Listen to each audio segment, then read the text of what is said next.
நான் இங்க வளர்ச்சிக்கு எதிரானவெல்லாம் கிடையாது. ஏர்போர்ட்டே வரக்கூடாதுன்னு நான் சொல்லல, இந்த இடத்துல வரக்கூடாதுன்னு நான் சொல்றேன். இதெல்லாம் சொல்லலன்னு வைங்களேன், இவன் வளர்ச்சிக்கு எதிரானவன் அப்படி இப்படின்னு சொல்லி ஒரு கதையை கட்டி ஆரம்பிச்சிருவாங்க. நமக்கு அதை பத்தி எல்லாம் கவலை இல்லைன்னு வைங்க. உங்க நாடகத்தெல்லாம் பார்த்துக்கிட்டு மக்கள் சும்மா இருக்க மாட்டாங்க. நீங்க உங்களோட வசதிக்காக அவங்களோட நிக்கிறதும் அவங்களோட நிக்காம இருக்கிறதும், நாடகம் ஆடுறதும் நாடகம் ஆடாம இருக்கிறதும், அது சரி, நம்புற மாதிரியே நாடகம் ஆடுறதுலதான் நீங்க கில்லாடிங்களாச்சு. 910 நாட்களுக்கு மேல உங்க மண்ணுக்காக போராடிட்டு இருக்கீங்க.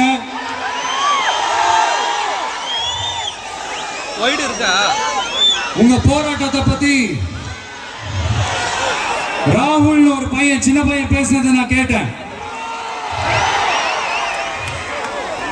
அந்த குழந்தையோட பேச்சு மனசு ஏதோ செஞ்சிருச்சு. உடனே உங்க எல்லாரையும் பார்க்கணும்னு தோணுச்சு, உங்க எல்லாரையும் கூட பேசி ஆகணும்னு தோணுச்சு, உங்க எல்லாரும் கூட நான் நிப்பேன், நீ தொடர்ந்து நிப்பேன் சொல்லணும்னு தோணுச்சு.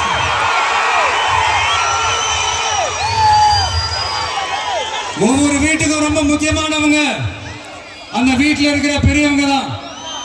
அதே மாதிரிதான் நம்ம நாட்டுக்கு ரொம்ப முக்கியமானவங்க உங்களை மாதிரி விவசாயிங்க தான்.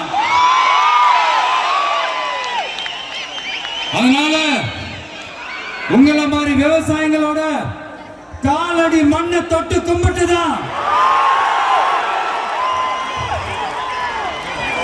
என்னோட பயணத்தை தொடங்கணும்னு ஒரு முடிவோட தான் இருந்தேன். அதுக்கு சரியான இடம் இதுதான் எனக்கு தோணுச்சு.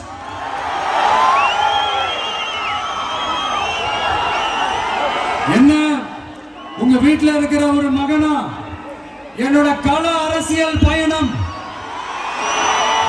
உங்களோட ஆசீர்வாதத்தோட இங்கிருந்து தான் தொடங்குது. நம்மளுடைய முதல் மாநில மாநாட்டில் நம்ம கட்சியினுடைய கொள்கையை பத்தி நான் எடுத்து சொன்னேன். அதுல ஒண்ணுதான் இயற்கை வள பாதுகாப்பு. சூழலியல் மற்றும் காலநிலை நெருக்கடியை எதிர்கொள்ளக்கூடிய, இயற்கைக்கு ஊறு விளைவிக்காத பகுதிசார் மாநில வளர்ச்சி பரவலாக்கம். இதான் நாம் அறிவிச்ச அந்த கொள்கை. இதான் நான் இங்க சொல்றதுக்கு காரணம் ஓட்டு அரசியலுக்காக இல்ல.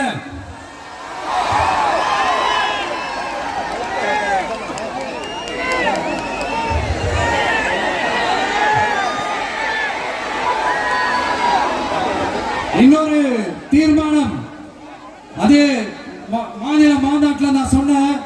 அது விவசாய நிலங்கள் பாதுகாப்பு கொள்கை தீர்மானம்.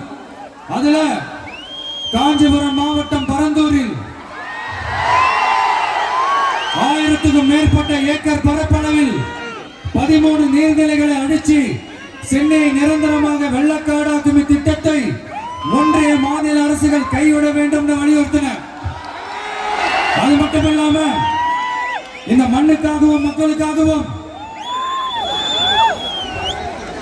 நம்ம விவசாயிகள் பாதிக்கிற இந்த திட்டத்துக்கு எதிராக சட்ட போராட்டம் நடத்தவும் தயங்க மாட்டோம்னு சொல்லியிருந்தோம். அதை இங்க உங்க முன்னாடி ரொம்ப ஸ்ட்ராங்கா வலியுறுத்துறேன்.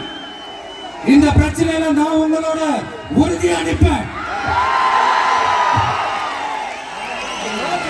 இன்னொரு முக்கியமான விஷயம், நம்மள ஆண்டுகிட்டு இருக்கிற ஒன்றிய அரசுக்கும் மாநில அரசுக்கும் நான் சொல்லணும்னு நினைக்கிறேன். நான் இங்க வளர்ச்சிக்கு எதிரானவெல்லாம் கிடையாது. ஏர்போர்ட்டே வரக்கூடாதுன்னு நான் சொல்லல, இந்த இடத்துல வரக்கூடாதுன்னு நான் சொல்றேன். இதை நான் சொல்லலன்னு வைங்களேன், இவன் வளர்ச்சிக்கு எதிரானவன் அப்படி இப்படின்னு சொல்லி ஒரு கதையை கட்டி ஆரம்பிச்சிருவாங்க. நமக்கு அதை பத்தி எல்லாம் கவலை இல்லைன்னு வைங்க. எல்லாத்துக்கும் மேல இன்னைக்கு இந்த பூமியில வாழ்ற எல்லா உயிரினங்களோட இருப்பையும் புவி வெப்பமயமாதல் பயமுறுத்திட்டு இருக்கு. அதனுடைய ரிசல்ட் தான் ஒவ்வொரு வருஷமும் இந்த மழை காலத்துல வெள்ளத்துல சென்னை சிட்டி எப்படி தத்தளிச்சுக்கிட்டு இருக்கிறத நம்ம பாக்குறோம். இப்ப ரீசன்ட் டைம்ல எடுத்த ஒரு அறிவியல் ஆய்வுல இப்படி ஒவ்வொரு வருஷம் சென்னையில வர ஃப்ளட்டுக்கு காரணமே இங்க இந்த சுற்று வட்டார பகுதியில் இருக்கிற சதுப்பு நிலங்களை நீர்நிலைகளை அழிச்சது தான் சொல்லுது. இப்படி ஒரு சூழல் இருக்கும் போது 90% விவசாய நிலங்கள் 90% ஆஃப் நீர்நிலைகளை அழிச்சு இங்க இந்த பரந்தூர் விமான நிலையத்தை கொண்டு வரணும்னு எடுக்கிற அந்த முடிவை எந்த அரசா இருந்தாலும் அது மக்கள் விரோத அரசா தான் இருக்க முடியும்.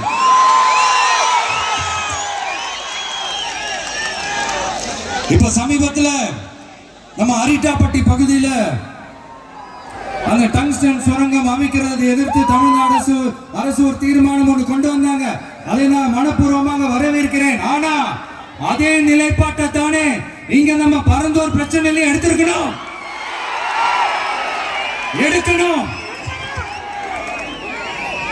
எப்படி அரிட்டாப்பட்டி பகுதி மக்கள் நம்ம மக்களும் அதே மாதிரி தானே பரந்தூர் மக்களும் நம்ம மக்கள். அப்படித்தானே ஒரு அரசாங்கம் யோசிக்கணும். ஆனா அப்படி செய்யலையே. ஏன் செய்யல? ஏன்னா இந்த விமான நிலையத்தையும் தாண்டி இந்த திட்டத்தில் அவங்களுக்கு ஏதோ ஒரு லாபம் இருக்குது.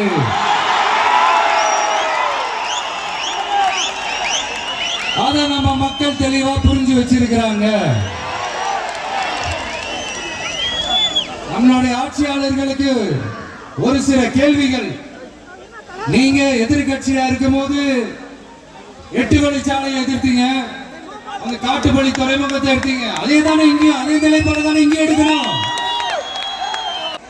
எதிர்கட்சியா இருக்கும் போது விவசாயிகளுக்கு ஆதரவு, ஆளுங்கட்சியா இருக்கும் போது விவசாயிகளுக்கு எதிர்ப்பா?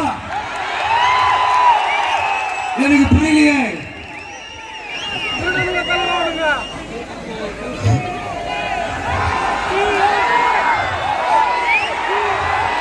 அதனால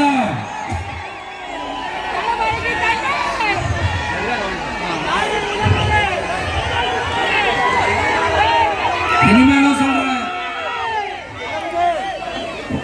உங்க நாடகத்தெல்லாம் பார்த்துக்கிட்டு மக்கள் சும்மா இருக்க மாட்டாங்க. நீங்க உங்களோட வசதிக்காக அவங்களோட நிக்கிறதும் அவங்களோட நிக்காம இருக்கிறதும், நாடகம் ஆடுறதும் நாடகம் ஆடாம இருக்கிறதும், அது சரி. நம்புற மாதிரியே நாடகம் ஆடுறதுல தான் நீங்க கில்லாடிகளாச்சு. அதே மீறி நம்ம விவசாயிங்க உங்க போராட்டத்துக்கு எதிராக போராடினாங்கன்னா பிரச்சனை தான். அதனால இனிமேல் உங்க நாடகத்தை பார்த்துக்கிட்டு மக்கள் சும்மா இருக்க மாட்டாங்க. உங்களோட இந்த விமான நிலையத்துக்காக நீங்க ஆய்வு செஞ்ச இடத்தை மறு ஆய்வு செய்யணும்னு ஒன்றிய அரசுக்கும் மாநில அரசுக்கும் நான் கேட்டுக்கிறேன். விவசாய நிலங்கள் இல்லாத இந்த பாதிப்புகள் குறைவா இருக்கிற இடங்களா பார்த்து உங்களுடைய விமான நிலையத்தை கொண்டு வாங்க. வளர்ச்சி தான் மக்களின் முன்னேற்றம். ஆனா அந்த வளர்ச்சின்ற பேர்ல நடக்கிற அழிவு மக்களை ரொம்பவே பாதிக்கும்.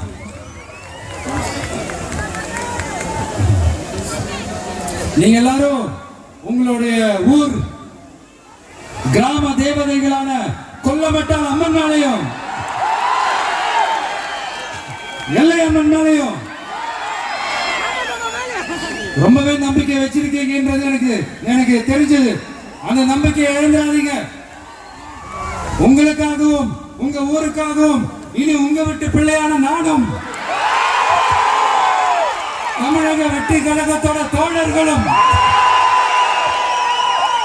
சட்டத்துக்கு முற்பட்டு எல்லா வழிகளிலும் உங்களோட உறுதி அளிப்பேன். உங்களோட ஊருக்குள்ள ஏகனாபுரம் ஊருக்குள்ள வந்து அந்த திடல்ல தான் உங்க எல்லாரையும் மீட் பண்ணணும்னு நினைச்சேன். ஆனா எனக்கு பர்மிஷன் கிடைக்கல. இங்கதான் பெர்மிஷன் கொடுத்தாங்க. நான் ஏன் ஊருக்குள்ள வரணும் தடைன்னு எனக்கு தெரியல. இப்படிதான் கொஞ்ச நாளைக்கு முன்னாடி நம்ம புள்ளிங்க ஒரு நோட்டீஸ் கொடுத்ததுக்கு தடை விதிச்சாங்க. ஒரு துண்டு சீட்டு நம்ம புள்ளிங்க கொடுத்ததுக்கு. அது ஏன்னு எனக்கு புரியல. அதனால கான்பிடண்டா இருங்க, நல்லதே நடக்கும், வெற்றி நிச்சயம். மீண்டும் சந்திக்கும் வரை நன்றி, வணக்கம்.